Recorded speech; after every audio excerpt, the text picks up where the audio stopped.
my name is Barry O'Carroll and I work for the Europe Direct Information Centre at Blanchardstown Library. Welcome to the 2020 Europe Direct Soapbox competition. The Europe Direct Centre is your starting point for all information about the European Union, and we're still open for business. You can contact us at europedirect@fingal.ie. So now on to the competition itself. Obviously this year the competition has quite a different format. We've asked all participants to send in their presentations by video. This year's theme was everyone wants to return to a pre-COVID way of life. Now before we go and meet the judges and find out who won this year's competition, we have two short messages. The first one is from Dublin MEP Kieran Coffey.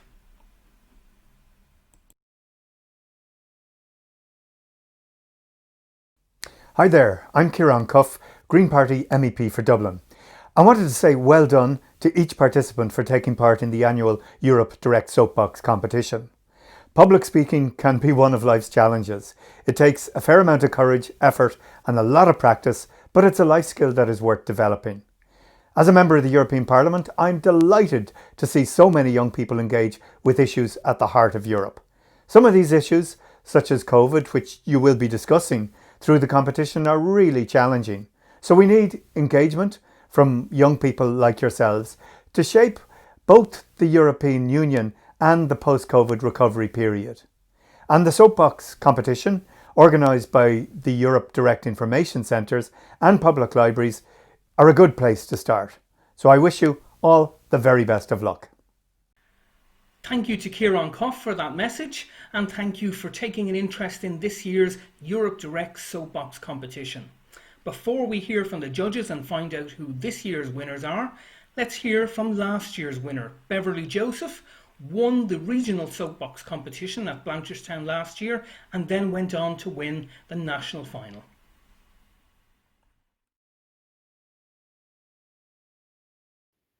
A warm hello to all of our 2020 Soapbox competition participants. I'm so excited for you guys. I remember being in the exact same spot this time last year. Well, actually not quite the exact same spot, because you have it so different this year, especially due to the pandemic. I know the entries are online this year, so hats off to you for putting yourself out there. And what an interesting concept to be submitting your entries online. Yeah, I'll tell you a little bit about my experience. So I saw the flyer in the library. In fact, my mum did, and she gave me a nudge and she said, oh, this looks interesting. And I looked at it, looked at the motion last year. It was climate change is not my problem. And looked at the cool prizes. I'm not too sure what they are this year, but they were very cool last year too. And it's something that takes, coming out of your comfort zone a little bit, but the reward can be great. So yeah, I kind of challenged myself to it and participated for the Blanchardstown area in the Blanchardstown Library and made it through to the finals. And from there I won. So you never know, if I can win, you can win. But it's the participating that counts, and I know that's kind of cliche, but it's so true. So hats off to you for putting yourself out there. Just put your best foot forward. Remember to enjoy the experience, smile, and most importantly, be yourself, and don't forget to bring your wonderful personality to light as well. I'm rooting for you guys. All the best. Thank you, Beverly Joseph, for that lovely message. And now I'm joined by my colleague, the manager of the Europe Direct Centre at Blanchardstown Library, Siobhan Walsh. Good evening, Siobhan. Hi, Barry. And I'm also joined by our three judges for this evening. So that's Aoife Carberry, Michaela Benassi and Rafe Costigan. And all three of our judges have been with us before. And we're very thankful that they've agreed to take the time to judge our online competition this year. So good evening to all three of you. Good evening, Barry. Okay, so This year, as I've already mentioned at the very beginning, the competition was quite different. The format was an online format, and all of our participants sent in videos to me. They were then sent on to the judges, who spent the last few days viewing them. They've just finished meeting online, and I believe now that they've come up with their the winners in both the 18 and under category and the 19 and over category. So I'm going to now pass over to the chairperson of our judges, that's Michaela, to tell us the results. So Michaela. Thank you, Barry.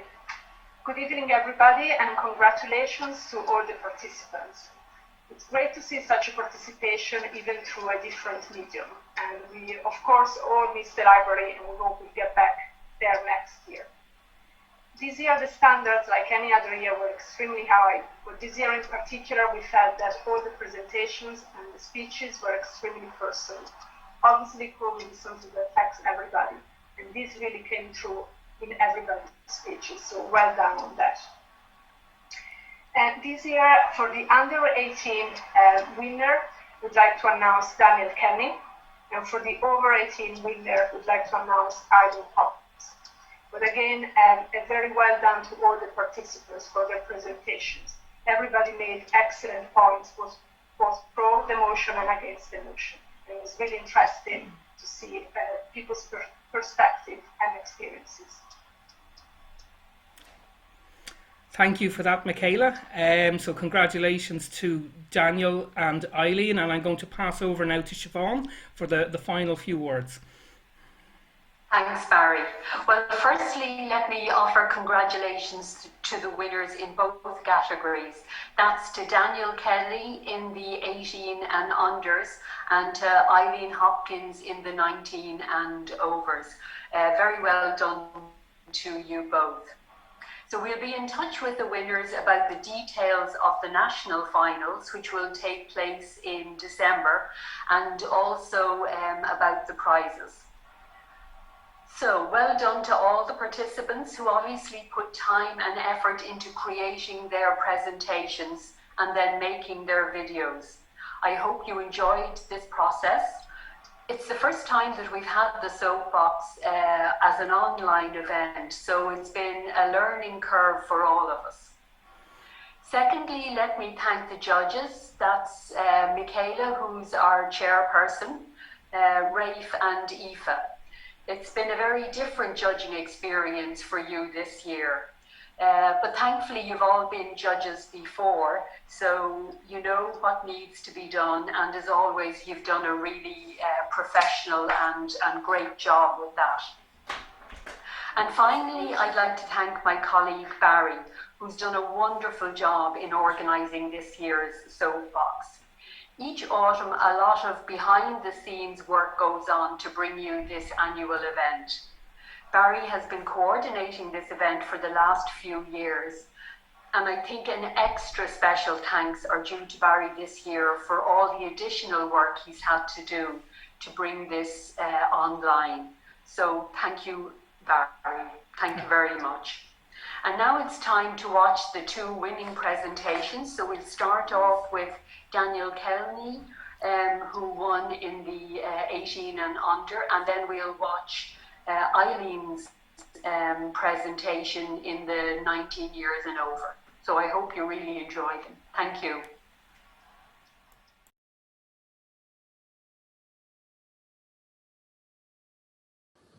Hello, my name is Daniel Kenny. I'm 15 years old and I will be competing in the under 18 category. Timekeeper, adjudicator, members of the proposition, members of the opposition, and the lovely audience.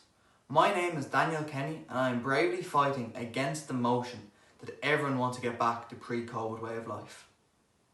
I know what you're thinking. Who is this lunatic saying life is better now than it was before? But that is not the case. Obviously I missed a packed stadium for a Sunday game, or playing Xbox to my heart's content in the company of my closest friends, or most importantly, giving my granddad a big hug on our weekly visits. These are all terrible realities that we have to face every day, but you can't deny that there's been many positives. So I say leave the past in the past and build on a new, better future where we are kinder, more thoughtful and more appreciative of the things we have in life. I recognise the extreme stress and anxiety that people have had during COVID. Mental health has been the topic of a lot more conversations around the dinner table, as well as social media and TV. This surely is a good thing. People no longer need to suffer in silence, and it is now socially acceptable to express our emotions to one another and ask for help. I feel this wouldn't have happened to such an extent in pre-COVID times, and should be carried on post-COVID times. People have also been able to take time for themselves during this period. Self-reflection and improvement has occurred for many people, who are often too busy to spend time looking after themselves.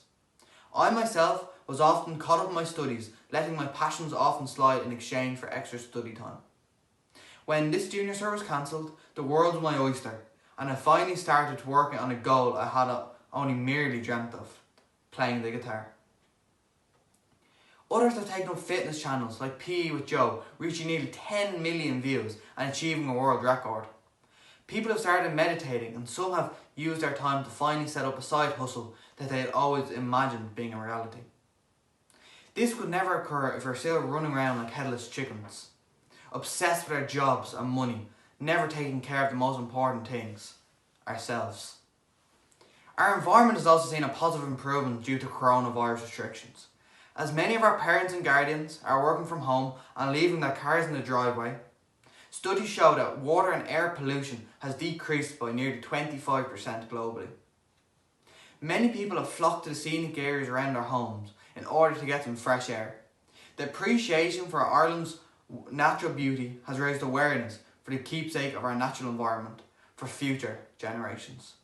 My hope is that one day, when COVID is just a memory, we look around and see a kinder, more thoughtful society, one very different to the one we lived in pre-COVID. Thank you very much for listening. Slán.